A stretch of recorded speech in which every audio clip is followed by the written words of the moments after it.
Mga kababayan, hindi ko alam kung magagalit ako. Parang gusto ko sumabog. Pero kasi may video na ang sinasabi ng mayor ng Maynila ay nagbigay daw ako ng 10 sakong bigas. Di ba? Ang galing buong buo yung video. Pero dahil experience ko yan, yung mga bidyong kumakalat na ginawa ko, ay mismo sarili kong experience. Okay po? Ay lahat ng mga basher ko, yung ginagawa nila ay talaga pinagsasabong kami. Lahat. Bakit ay pag tignan nyo mabuti yung dalawang magkasunod na video. At kaya magsabi. Kung hindi ko kasi personal experience na may gumawa ng video ko na kung saan ay sinasabi ko ako'y nagsasalita ng hindi maganda, ay tignan nyo ito. Boses ni Isko, ni Mayor Isko Moreno ang ginaya. Boses na mismo. Dapat ito na yung mga mahuli ng tao. Kung hindi ko experience na nangyari sa akin ay baka magalit ako kay Mayor. Baka sabihin ko, Mayor, bakit sinabi mo 10 sakong 25 kilo lang ang binigay ko, samantalang 250 ka ba nang pinadala ko dyan? Kaya lang na-experience ko ginawa sa akin ng mga taong walang magawa. So lahat ginagawa na nila, pati nga ang nananahimik na mga tao, pati yung mga taga Isabela, dinadamay nila, pati yung mga taga Maguindanao, dinadamay nila, pati yung mga taga Sultan Kudarat, dinadamay nila. Ngayon, pati yung unang pamilya, dinadamay nila, dating siya dinadamay nila. Ang matindi ngayon, mayor ng Maynila ang dinamay nila. Si Mayor Isko Moreno ang dinamay nila. Abay, nakakatakot ito. Hindi na natin alam kung anong totoo rito. Pakinggan nyo mabuti, mga kaibigan, mga kapatid, pakinggan nyo po itong dalawang magkasunod na video. Challenge. Ito yung yung Francis Leo Marcos. Nagbigay po siya 250 sacks of rice sa lahat ng tumulong at tumugon. Maraming salamat sa inyo.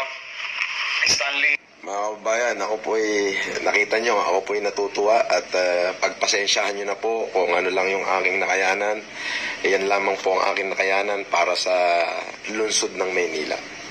Napakinggan nyo, yan yung unang video na ginawa ng mayor ng Maynila. Ito naman pangalawa, ang tignan nyo. Salamat sa donasyon Marcos.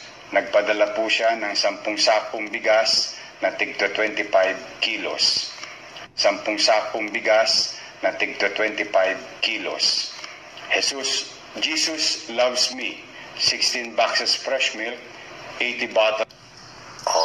Ayan, napanood nyo. Pero, sandali panoorin natin ulit. Nararamdaman kita, Mayor. Ngayon mga kababayan, kayo na bahalang humusga. Hindi ko na alam kung anong gagawin natin dito. Ay parang ang hirap na paniwalaan ang bawat mangyayari sa ating bayan. Di ba? Kung ultimo boses ko nagagaya, boses ni Mayor Isko nagagaya, kung mahina ka duminig, ay talagang dinig na dinig yun na buong buo yung boses ng Mayor ng Maynila na sinasabing ang akin dinonate daw ay 10 sako lang na tigto 25 kilo. Samantalang may resibo po dito na 250 kaban po yung dinonate ko sa Maynila. Kasi po personal kong experience ginawa sa akin yung video ko ginawa. Inodyohan nila ng magaling. Kaya naman naunawaan ko agad. Kaya inilalabas ko itong video na to para maging aware ang publiko na ang boses ay nagagawa na e-edit na. Nako po, Mayor Isko, panawagan ko sa inyo, dapat pinapahuli nyo itong mga ganitong klaseng tao kasi magdudulot ito ng hindi maganda. NBI, pamunuan ng NBI at CIDG, dapat maging alerto kayo sa mga ganito. Baka mamaya nagbibintang na kayo ng ibang tao pero hindi pala yun ang gumawa. Dapat yung mga original source na mga bidyong ito, dapat sila ang habulin nyo. Ako yung nananawagan sa pamunuan ng NBI na ganyan. Hindi maganda yan. Pasensya na kayo. Mga kaubayan, kayo na bahala. Bahala na kayong husgahan. Dapat yung mga nagpapakalat ng ganitong video, dapat ipinakukulong especially, tingnan nyo yung dinadamay nila. Mayor na ng Maynila. Ay hindi maganda yan. Mayor Isko, baka mamaya, biglang nakita, nagsasalita kayo na kung ano na sinabi nyo. Nakakatakot yan, sir. Mayor, nakakatakot yan. Mga kaubayan, maraming salamat po. Sana po, bear with me. At suriin po natin mabuti yung bawat video lumalabas. Nakakatakot yan. Kaya pamunuan ng NBI at CIDG, dapat maging aware kayo dyan.